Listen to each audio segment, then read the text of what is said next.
What's up, Tangerines? From what we can safely say is our favorite beach town in all of Mexico, we are in Puerto Morelos.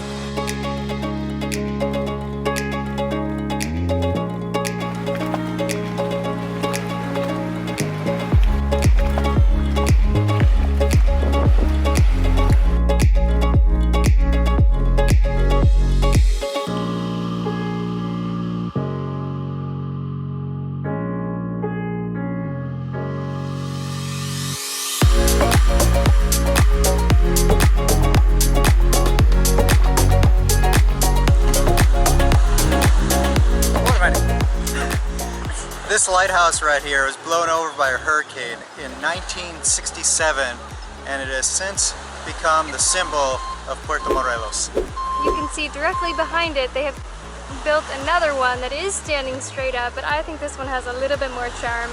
So right now we're enjoying an absolutely gorgeous day. This whole week it's a high of 80 and a low of 70. There's always this really nice breeze. Today's a little lighter than normal, or than the past week. It's been some days super windy, like blow you off the beach windy. Puerto Morelos is right in the heart of the Riviera Maya, halfway between Playa del Carmen and Cancun, and it's what the locals fondly refer to as a drinking village with a fishing problem. Honestly, I haven't really gotten that vibe that it's like a drinking village, but I think that is hilarious to say. I have to say, this is some of the prettiest water I've seen. Absolutely. And while yes, there is sargassum on the beach, it doesn't totally ruin the water. You look out and there's all these tones of blue and turquoise and aqua. We haven't had much of an opportunity to swim in it or snorkel, but there is some of the best snorkeling in the whole Riviera Maya. Because you have the second largest barrier reef in the world right offshore here. It's kind of cool looking out here. You can see the waves crashing way out. That's where the reef is at. So I personally was really surprised when we came here that we liked it so much right off the bat, because the two cities neighboring it, Playa del Carmen and Cancun, are very touristy, very expensive, filled with scams, as so many people have seen from that video. But here, it's almost like a totally different world, and I don't really know how the tourism and like commercialism skipped this city, but it seems to have. The city is growing really fast though, so that might be changing. Oh yeah, you looked up the numbers on that? Yeah, I haven't gotten any recent statistics, but in 2000 had a population of about 1,000 people. 10 years later in 2010, it was 10,000 people. So it is kind of exploding for the small fishing village that it is.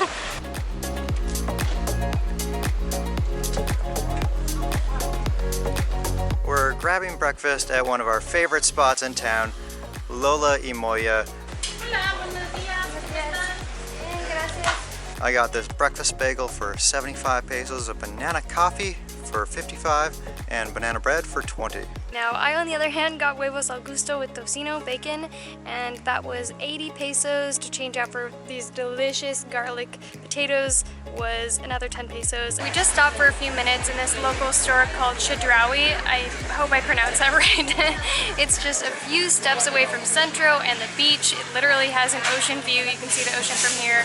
We talked to a few locals who said they really appreciate this store. It's brand new, and the reasons that they gave are because the local shops were sort of gouging people on things like sunscreen that they forgot but needed. And it's also really nice because it's got ice cold AC, dog parking, bike parking, actual car parking. And the cheapest espresso you found in town. Oh yeah, 28 pesos for a doble. Doble. And then there's a sushi bar in here. It's an excellent grocery store. I feel like we're going on awfully long about this grocery store. Yeah, not sponsored.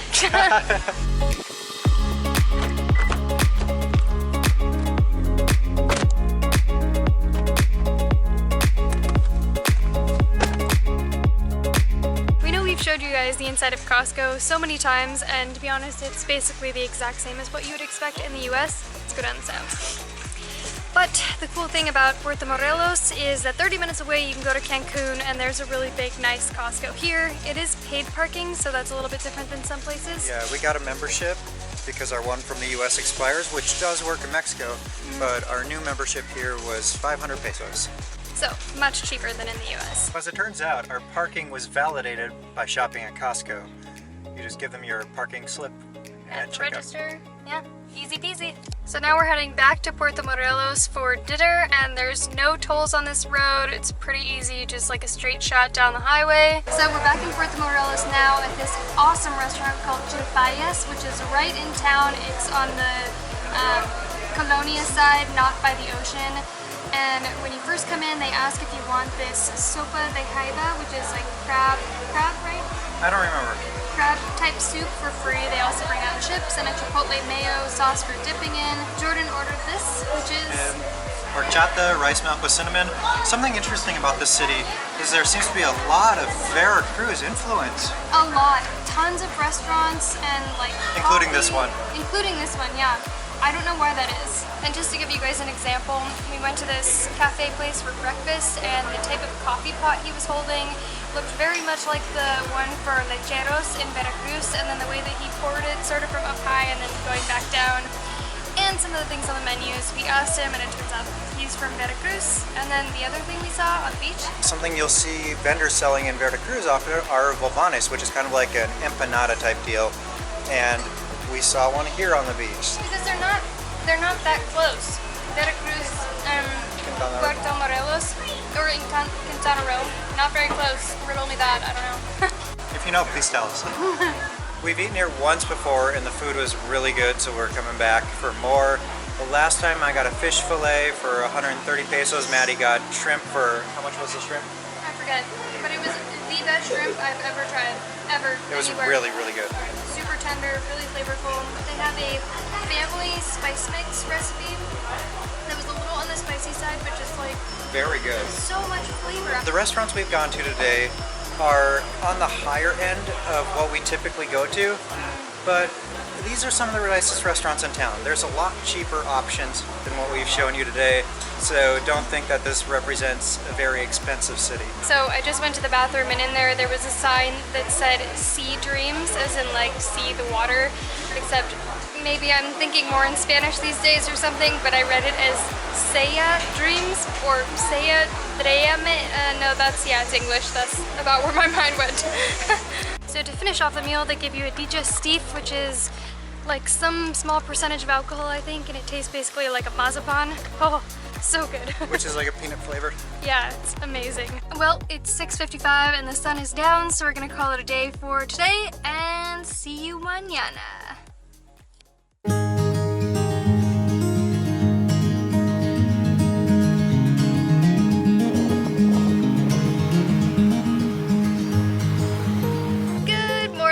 So a few updates for you guys. Since we got here, we've been kind of taking it easy because of constant travel for basically an entire year.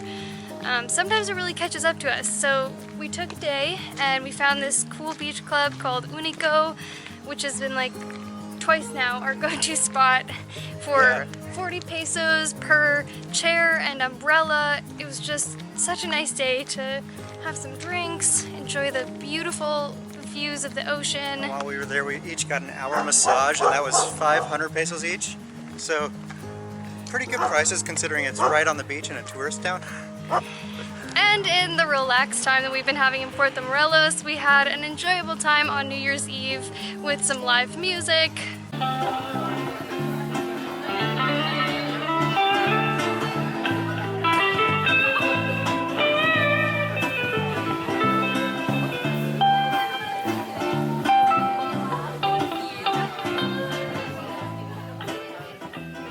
What's up, Tangerinis? By the time you are seeing this, it will be 2019, so Happy New Year.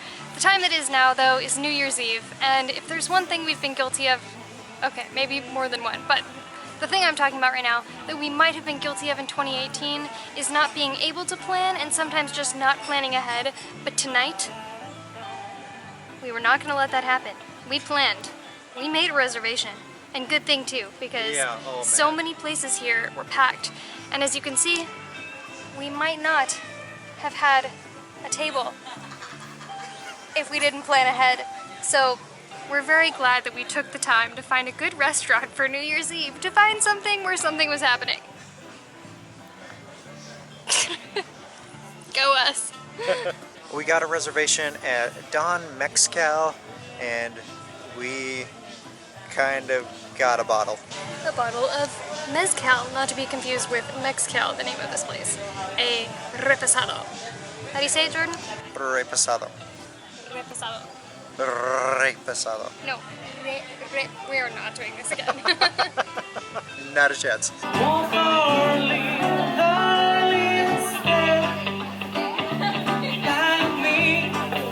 Okay, you guys, calm down. We didn't make it. We were trying to make it to New Year's, but we're seriously old people who cannot stay up past our bedtime. And when we were at this restaurant, Alaska, say hi. Jordan got tacos. He wanted chorizo tacos, but they gave us some type of like beefy meat or something, which is really hard to chew, and he has like a throat thing where he sometimes chokes on that. So somebody gets a New Year's present. Okay, come here, come here, come here, come here. Sit, stay, go. Really good live music. There's been lots of great live music here. And it didn't exactly go as we planned, but such is life. So after being here a little bit, we realized that there's a lot we love about the city. So why is it our favorite beach town that we've been to? Oh, so many reasons. Random ones, like there's no polluting buses. It's mostly ADO buses that stay on the freeway and colectivos. Although there's no Uber here, the taxis here are quite affordable. It's 30 pesos pretty much anywhere you want to go. And they're honest. So we tried to give a cab driver 30 pesos, or no, 60 pesos, and he was like, no, it's 30 pesos. And this has happened more than one time. Other reasons though, Alaska seems to be ridiculously chilled out here, which is sort of like unheard of. So are we. So are we, yes, which is good. There's been a lot of stress during this year. Yeah, it has like a nice calm vibe to it, and we often find ourselves like craving that small town vibe. Just the like tranquility of it and not so much hustle and bustle, go, go, go, because that can be our life a lot of times. Go, go, go, going to too many places. After almost a year of straight up traveling like non-stop, I personally have been having meltdowns all the time, like when everything in a day seems to go wrong, and then you go to our like temporary place that we're staying, and the hot water's not working, and the Wi-Fi goes out, and like I can't call my family or whatever the case might be. I guess what I'm trying to say is that in life there can be good days and there can be bad days, and for me sometimes I just feel like I want the comforts of home, somewhere that I can feel safe, a little sanctuary place, and oh my god. Okay, there's a plant. While traveling, we don't always have that, and that's just something that comes with the territory of traveling. So I'm very excited that we are looking to sign a 4-month lease, which is not that long, but it's pretty darn long for us, considering we usually stay in places for 1 to 2 weeks at a time. And considering this is the peak of peak season, January to April is peak season here. Right. Okay, I'm way too scared right now of everything. So even though this is peak season, the rentals still seem pretty darn affordable, especially considering the area. So the next time you hear from us, we will probably be in a 4-month rental. Super stoked about that. But we're also really excited to be here in this city because it's so close to so many things in the Riviera Maya, the Yucatan Peninsula. So there's really so many things we want to do here within a few hours drive. Yeah, I mean, sky is the limit. The beach is the limit. Well, if you want to hang out with us in 2019, please be sure to subscribe to our channel to see our upcoming videos. And gong that bell so you get notified when we put out our new videos. And we will see you in the next one.